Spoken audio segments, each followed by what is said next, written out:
All right, good morning. Hopefully you guys got through that quiz yesterday without any problems. You might have gone through it and you're like, ooh, this was easy, so that'd be nice. I don't anticipate any problems with it. I'm sure that you guys will do just fine on it. So today we're going to start a new section and we're going to go through this very slowly because of the nature of what we're going to be doing. We're basically just working with your calculators. The only challenge really is that I don't have you guys here to get feedback from to ensure that you're working with your calculator properly. So if you are having any troubles, I really just need you to be vocal, well, with your fingers about it. We got to get our calculator set up with the mode to make sure that we're doing what we're going to be doing properly, okay? So we're just going to be very slowly. Today's going to be super easy. I just need to make sure that all your calculators are in the right places, if you want to put it that way. So let's open up, and hopefully you noticed on your sheet here, I put a note that says, be sure to have your calculators with you. So if you don't have your calculator right there with you, I need you to run and I need you to go get it, because that's pretty much all we're going to be doing this morning, is getting our calculators set so that in the days to come, we're not going to have any problems. So we're going to start. We're going to do a little bit of reading here on page 398. We're starting section 8.3, trig functions and the calculator. I really wish that I could have you guys here just so that I can see you nodding, going, yes, it's working, yes, it's giving me the right answer, yes, I'm getting the right numbers. So tell me, as we go through this, let me know through Pastor Brandon that you're doing good, that everything is working the way that it should, that you're getting the right numbers that you're supposed to be getting. So so let's do a little bit of reading together, and then I can do a little bit of explaining. So right there, starting at 8.3, we'll start at maybe about the second sentence. It says, all scientific calculators have at least 3 basic trig functions available: sine, cosine, and tangent. Hopefully you are, if you've taken geometry, you're familiar with where these buttons are. Sorry. But if it's new to you, then it's going to be right here. Hopefully everybody should have this calculator, or there's some newer models, but they all basically look like this. This is the calculator that we use, that's on your supply list. So your sine, cosine, and tangent buttons are right here. Those are the ones that we're going to be using today. But before we do that, we just have to make sure that this calculator is in the right mode, okay? Before using your calculator, first verify how trig functions are to be entered into the calculator by reading the user manual. I know that none of you did that, and I'll just walk you through it just to make sure that you have yours in the right mode. Second, make sure that the calculator is using the angle measure of degrees.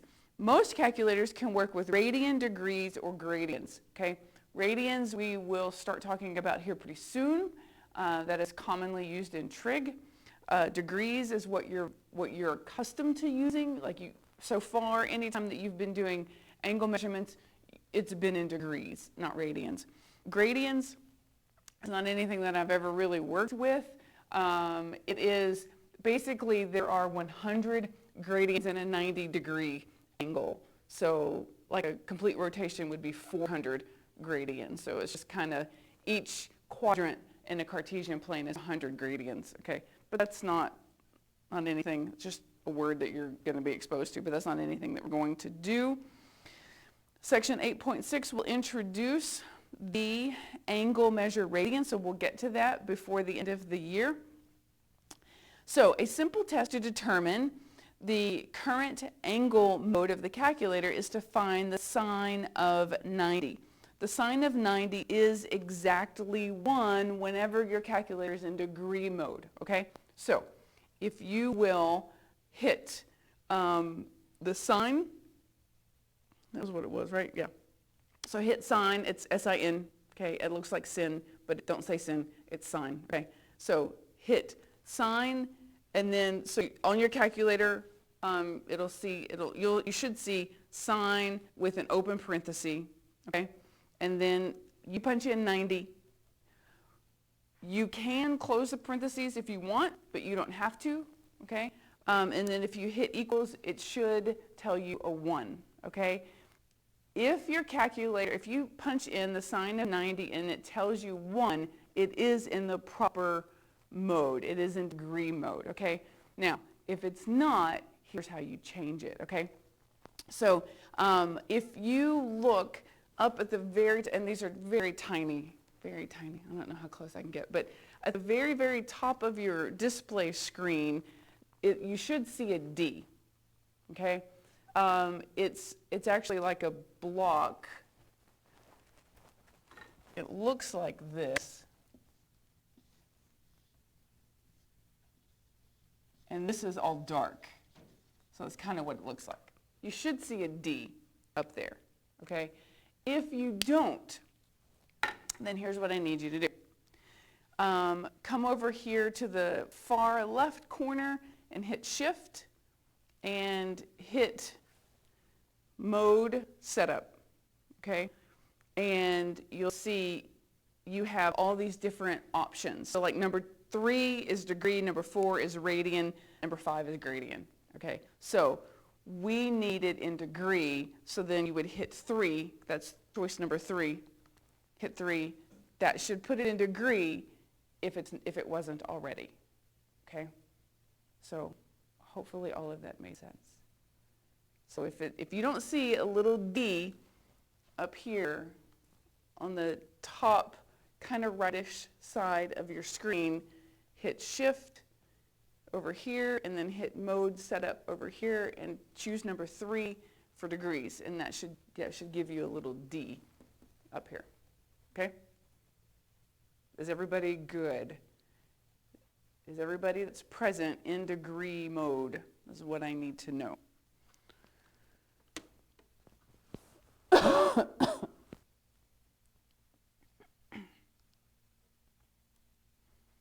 This is the hard part of using YouTube.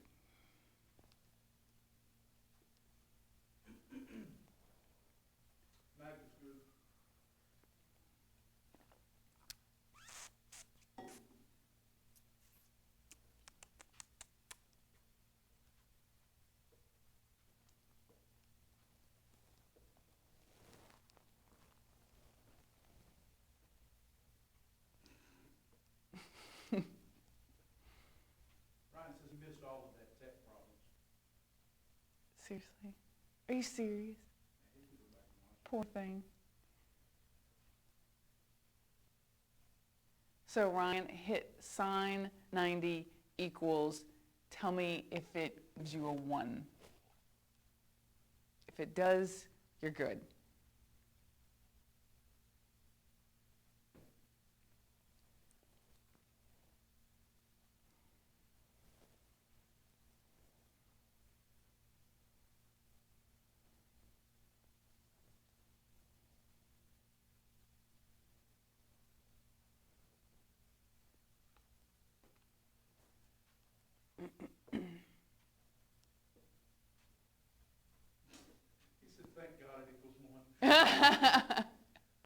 Okay, good. Then you're in good shape. Your calculator is in the right mode. Okay, so all we're going to do is work with these buttons, okay?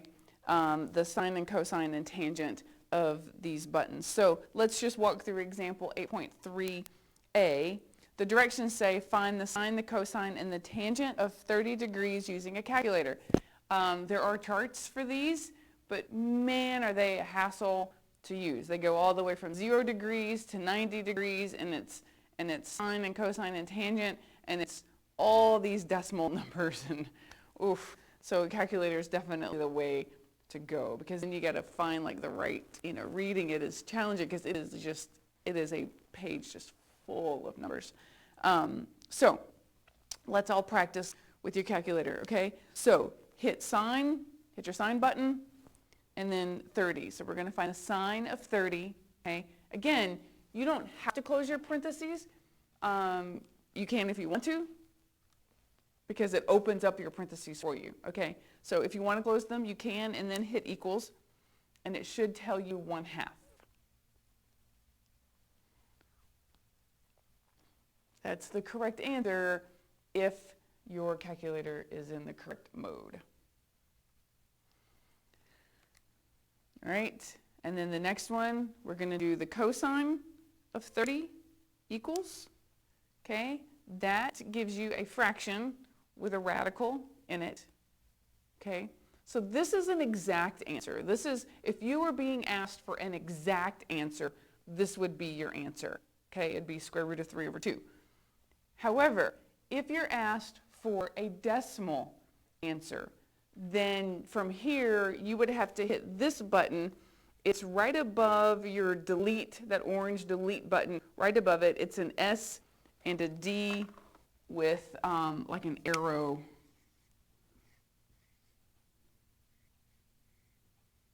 It looks something like this.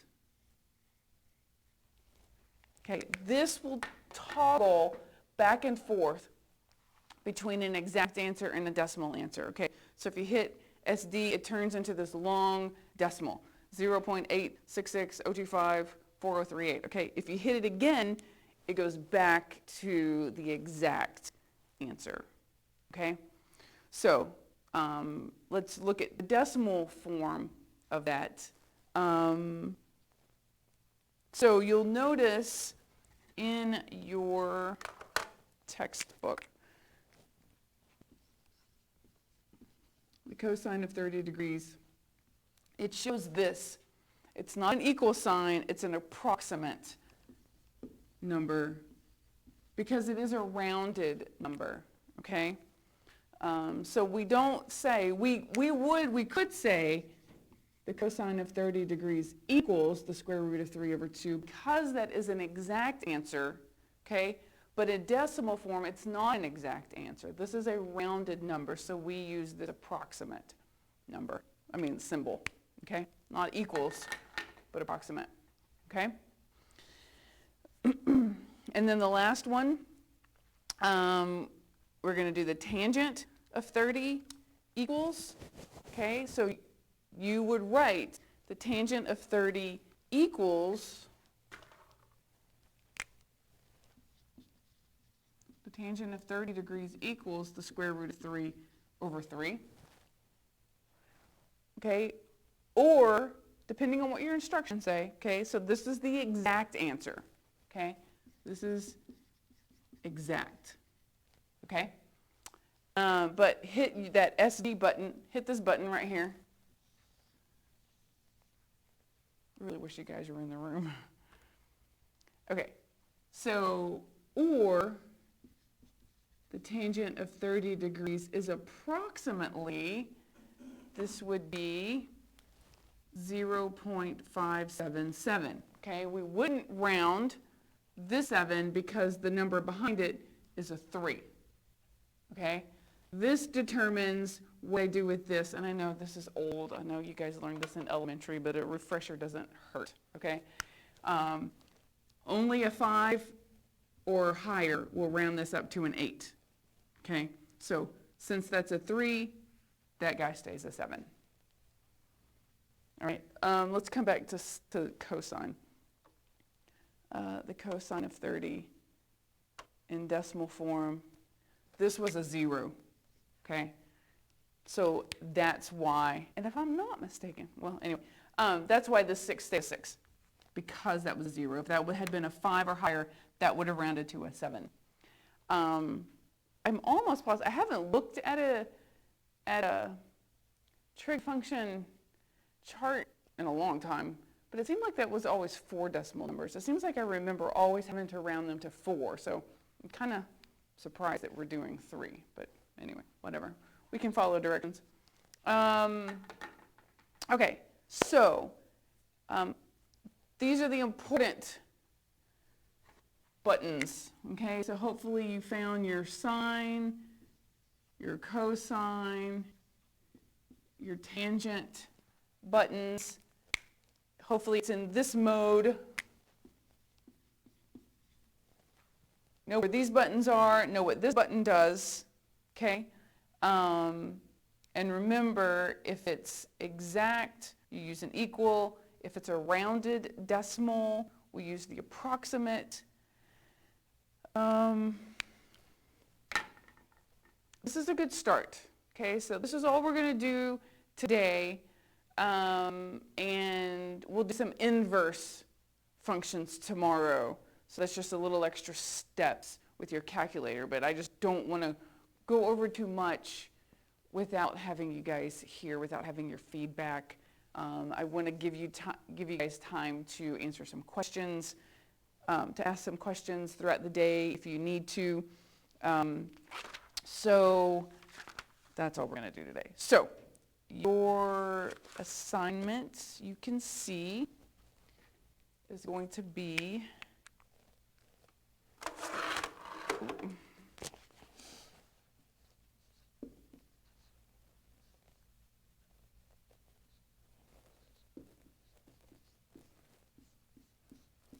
1 through 8 on page 401.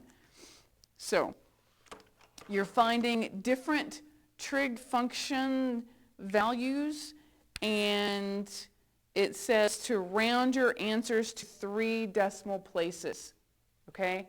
So you know that you've got to, it's probably going to always spit out the answers in exact form, and then you're going to have to use this button to put it in decimal form. Give me 3 numbers behind the decimal, so you have to look at the fourth, okay? That fourth number will tell you whether this one stays the same or whether it goes up, okay? Don't forget to round, all right? Give me 3 places behind the decimal, all right? And that's all we're going to do. That's all we're going to just pace ourselves. The way that it's looking for the end of the year will end just with a chapter test on this chapter 8. And so there's no reason to rush through this. That's a great place for us to end. So we don't have to rush through anything. So if that's all I have. So unless you guys have any questions, then we'll have a nice easy assignment for the day.